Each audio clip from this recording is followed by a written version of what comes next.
Hello everybody, today I'm going to be showing you the fastest and best speed farming barbarian build, which is the Whirlwind Twister Barb. It's capable of doing up to tier 7 in Infernal Hordes with good gear, and it is overall a just fantastic build.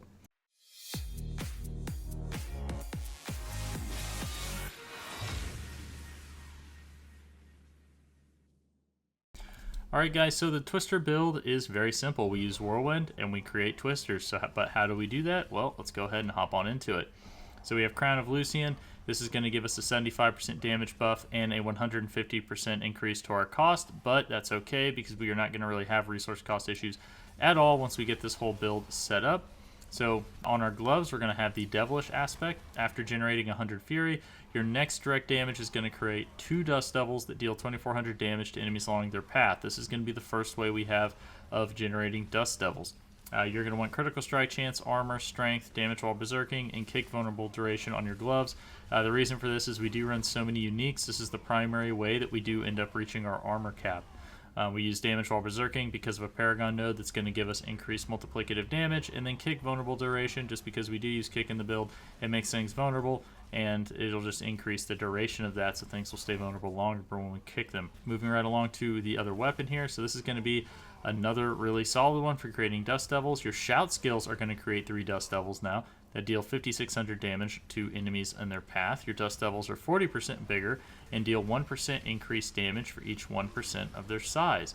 So you can see here we have strength, critical strike damage, max life, chance for Dust Devils to cast twice, and then critical strike damage. So whenever we do make a Dust Devil, this is going to give that Dust Devil a chance to go ahead and like double essentially. So instead of getting 3, we could end up getting like 6 or something like that, right? To create even more Dust Devils. It's also going to make our Twisters way bigger, so it's going to hit more enemies and do a ton more damage. And then over here, we put Dust Devil size 66%, because you have to remember that the size is capped at 100%. So we put Dust Devil size on one item here, and we just temper it to get that 100%, because this is also a 66% damage buff to our Dust Devils.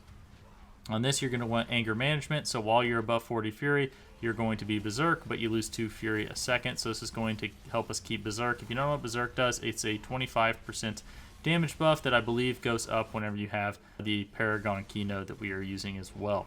So, Romaldines, or what, Romaldines? I don't know how to pronounce it, jeez.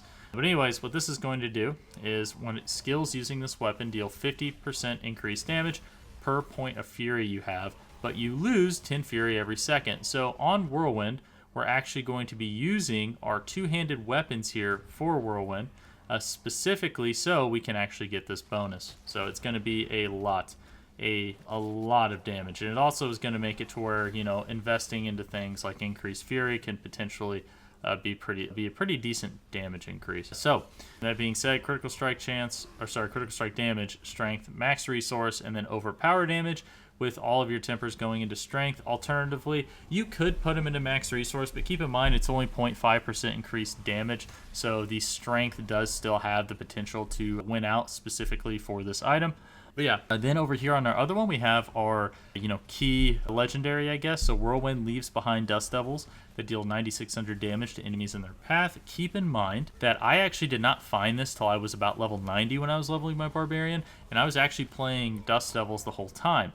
Because Fierce Winds, you actually can, this build is very functional even with just Devilish and Fierce Winds, where you're just generating on your shouts. It does make it a little bit awkward, just because if your shouts are on cooldown, obviously you're not generating a whole lot of Dust Devils, but I was actually able to play this even before getting this. But however, you do really want this Dust Devils aspect if you really want the full power of this. So we're going to go Strength, Max Life, Crit Damage, Dust Devil damage, and Critical Strike damage.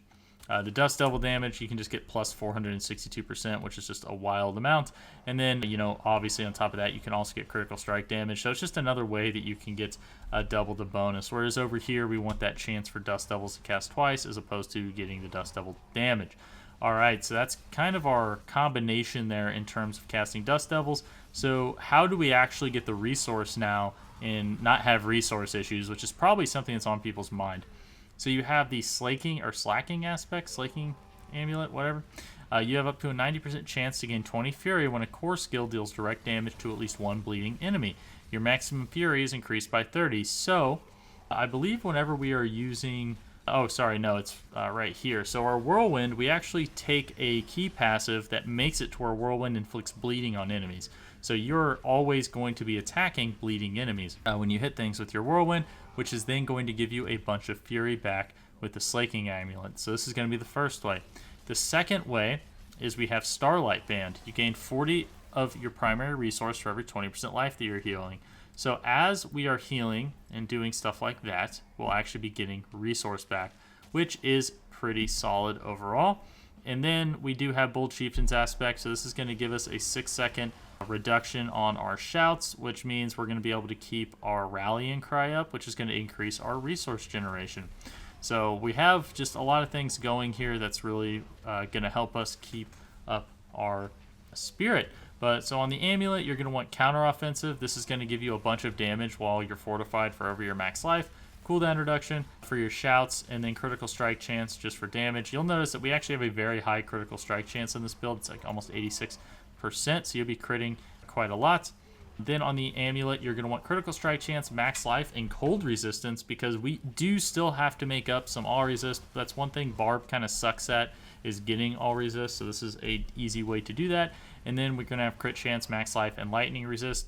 We do get our shadow resist from the Crown of the Lucian, and then we actually get some fire resist from our Paragon nodes, so that's going to be and a little bit of all resist to help out with the poison. And then you can just put resist all gems in, and then a poison gem. So that's kind of the setup that I'm going for here. Obviously, the way you hit your resources can be changed. You can do things different in your Paragon tree, etc. if you would like. This is just the way I'm doing it now. So that's it for the jewelry and the weapons. So now let's go ahead and hop on over to the last couple pieces of gear here. We have Rage at Harrogath. So inflicting bleeding on an enemy has a 60% chance to reduce the cooldowns of your skill by 1 second. This is super, super good. It helps you with your shouts a ton. You also get damage reduction from bleeding enemies, critical strike chance, damage over time, and max life. The fact you get critical strike chance is another reason why this is so high. You're going to want to get all of your temperings and your greater affix on the damage reduction from bleeding enemies. Now, a real quick note, some people do run Harlequin Crest and Tyrael's Might. I actually am not that big of a fan of that, because you lose 75% damage to gain 4 ranks, and 4 ranks, unfortunately, really only comes out to a 25% damage increase. On top of that, you do get a bunch of cooldown from Harlequin Crest, but you still do get cooldown from Crown of Lucian. So a lot of the upside to the Harlequin Crest, I guess it's more, you get more defensive aspects, and then you just get more cooldown for your shouts, versus with Crown of Lucian, you just get a bunch of damage. So you could actually change this if you're having resource issues or something like that, or you find a Harlequin Crest. But personally, I'll show you guys the mythic unique version of this in a second after I finish these last few aspects. But I'm not really the biggest fan of Harlequin Crest or Tyrael's Might in this build, specifically just because I feel that these two uniques are very important. However, if there was one that you were going to replace, I'd probably just do Rage of Harrogath with Tyrael's Might, because that one is just, it just gives you so much damage reduction that if you are struggling for some reason to survive, Tyrael's Might could potentially solve it. So if you're doing really high Infernal Horde tiers and stuff like that, it could be very good to use Rage of Harrogath, or sorry, to put on Tyrael's Might. But overall, I do like to use these over those mythic uniques, because I have not really had too much issue with surviving. That being said, yeah, moving right along. So then we have Tybalt's Will. So you deal 20% increased damage while unstoppable, and for 5 seconds after when you become unstoppable, gain 50 of your primary resource. You want all of it on the damage reduction while unstoppable, or alternatively, I guess you could go the max resource if you wanted, but I really like to just, since I'm not running Tyrael's Might, I'm not planning to, I really like to stack up the damage reduction over getting the extra damage from Romaldi's, just because it is only 0.5 per second. So like if I was to, you know, max this out, and we were to come over here, so 19, okay, it's going to go up to 35, so I get like 10% increased damage, which is not negligible, but it's not necessarily something I care that much about, right? Okay, so, and we become unstoppable whenever we use Rallying Cry and stuff like that, so yeah, it's just a bunch of damage reduction. I also believe, yes, and then this will also make you unstoppable for 5 seconds as well when you activate your Wrath of the Berserker. Moving right along, we have Ghostwalker Boots, so while unstoppable, and for 4 seconds after, you gain 25% increased movement speed and are unhindered. So +3 to concussion, movement speed, 6 fury per second. and movement speed again, and then max life, putting it all into movement speed. So the 6 fury per second is going to help offset this drain here. So it says you lose 2 fury per second. Well, this is going to give us a net gain of 4 fury per second. So you can see here we've already kind of beat the anger management loss thing here, which is going to be pretty nice. Concussion, I believe, just right here. So skills using bludgeoning weapons have up to a 30% chance to stun enemies, or up to a 45% chance when using a two-handed bludgeoning weapon. So it just gives you we use a mace here, so it just gives you a chance to stun things. So just another form of crowd control. It's really just kind of like the best option there, I think, when there's not really necessarily a whole lot. Okay, so that's going to be it for the regular version. Just going to hop over here to the Mythic Unique to show you guys the difference. So we use the Grandfather, and we use Ring of Starless Skies. This gives us a 50% damage increase on top of a bunch of resource cost reduction, and then this gives us a 100% increase to our critical strike damage. And this is why I tried to put critical strike damage on pretty much anything I could tempering-wise, because it's just going to be better that way. Unfortunately, on our other ring, it's really difficult to do that because, because of the fact we need like lightning resist, and I think max life and trying to make ourselves a little bit tankier is just overall better. But yes, this will give you just an absolute ton of damage. I'm not using Harlequin Crest or Tyrael's Might. You can if you would like. If you use Tyrael's Might, keep in mind you can just switch all of these over to armor gems, just so you can try to make sure that you're getting your armor, and then you can swap this over to Harlequin Crest if you'd like. Now, keep in mind there is like benefits to using Harlequin Crest and Tyrael's Might. I just prefer the benefits I'm getting from the other ones, so don't feel like I'm telling you to not use it, because you definitely can, and it's definitely not bad.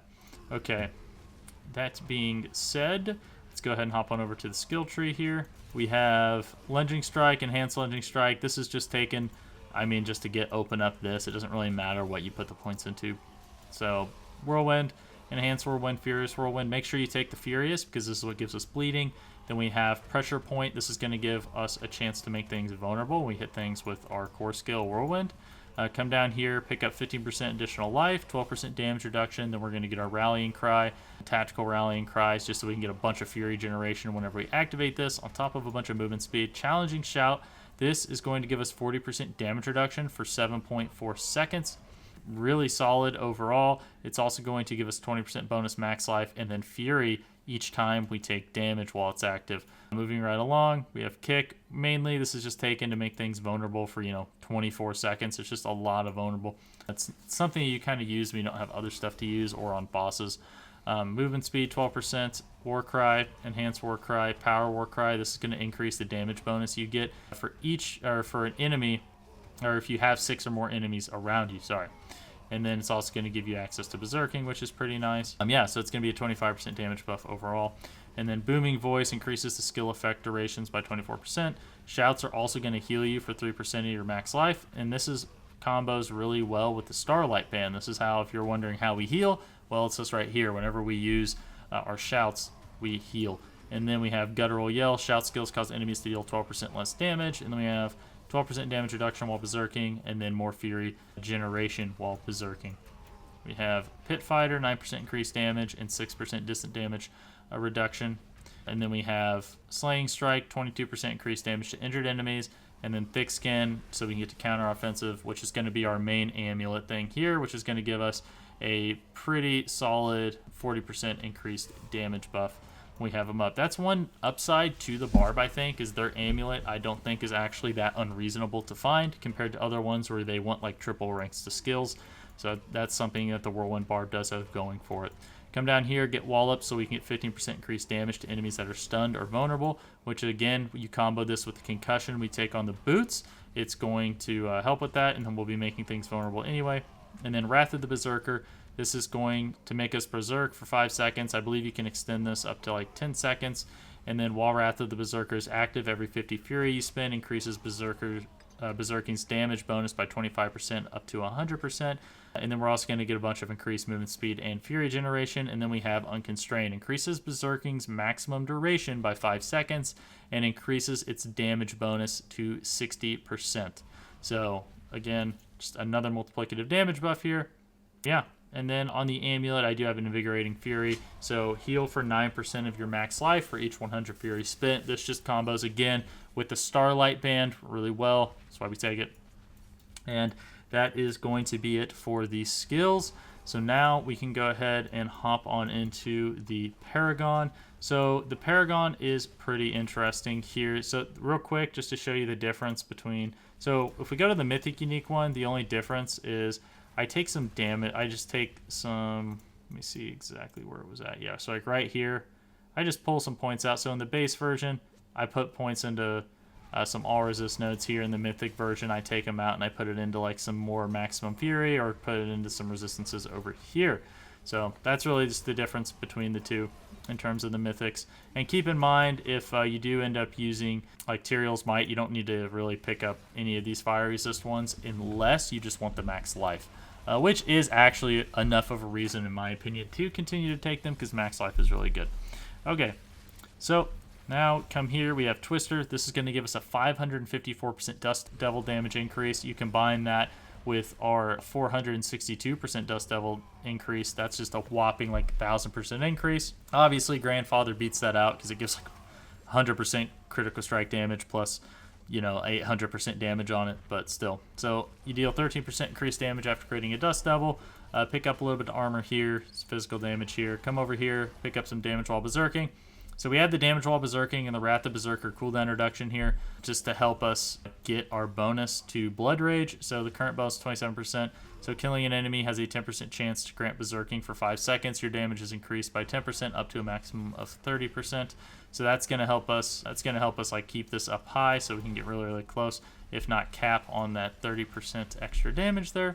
We're going to go Exploit. So whenever an enemy is damaged by us, they become vulnerable immediately. It's really important that you make things vulnerable, because if you don't have vulnerable in your build, you're just losing 20% damage. So like if you ever don't have a way to put vulnerable on and you want one, you can just like reroll max life to like a chance to make things vulnerable. And technically that's like adding 20% damage into your build. So yeah, keep that in mind. Come up here, we're going to be taking Undaunted.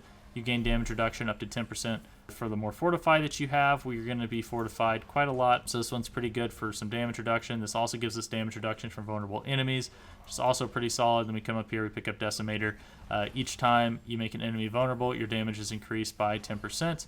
Overpowering a vulnerable enemy is going to grant you another 10% damage as well. So just a solid buff that we can do and use to get even more damage. All right. Come over here to Warbringer. For every 75 Fury we spend, we're going to gain 15% of our max life as Fortify. This is another way we stay fortified so we can keep up our Undaunted Glyph and stuff like that. Come up here, pick up Blood Feeder. It's going to give us a 10% increased critical strike chance against bleeding enemies. So like right here, you can see we're already at 86%. This is going to take us up to 96%. You actually end up having more crit than you even need with this build, really. So resistance to elements, or I guess you get like to 100% very easily with this build is a better way to put it. Resist all, just to help us shore up a couple of our resistances we were lacking. Physical damage. Over here we just get some maximum fury, fury on kill, the fire resistance that we want, more max fury, more percent life, because remember with the Romaldinis we actually get a bunch of extra damage by getting maximum fury. So yep, come up here to Carnage. We're going to take Ambidextrous, so you deal 8% increased damage while wielding one-handed weapons. Keep in mind, we are going to have this set to dual wield, so this is going to give us 8% increased damage. It also gives us more damage reduction from close enemies and a little bit of extra willpower. Then come over here and take Disembowel. Killing a bleeding enemy has a 10% chance to reduce the cooldowns of your non-ultimate active cooldowns. This is going to help us keep our shouts up even longer when in combination with Rage of Haragath. So, and Bold Chieftain's aspect, so pretty solid. And then we can see here we have Brash, so damage reduction from close enemies. And yeah, I think that's really it. Yeah, we just get a bunch of damage reduction from close enemies here. And then this will give us a little bit of extra damage to physical damage over time for bleeds. But yeah, but anyways, guys, that's the Paragon. Let's see here. One last thing. Also, if I did not go over it, whenever you switch over to the Mythic Unique one, keep in mind that we throw our Amulet of Fierce Winds, or sorry, we throw the aspect that was here onto our Amulet of Fierce Winds. We actually drop the Slaking aspect because we no longer need it, because we get 50% resource cost reduction from Ring of Starless Skies, and we get plenty of healing with all the things that we have from Starlight Band to keep our resources up. But that's also why I do put Wrath of the Berserker as my triple tempering, just to try to keep the cooldown on this as low as possible, so I can have as much uptime on this, as possible. Alright guys, well that's going to do it. I hope you enjoyed it. Thanks for watching. Like, subscribe if you want to see more, and I'll see you next time. Thanks.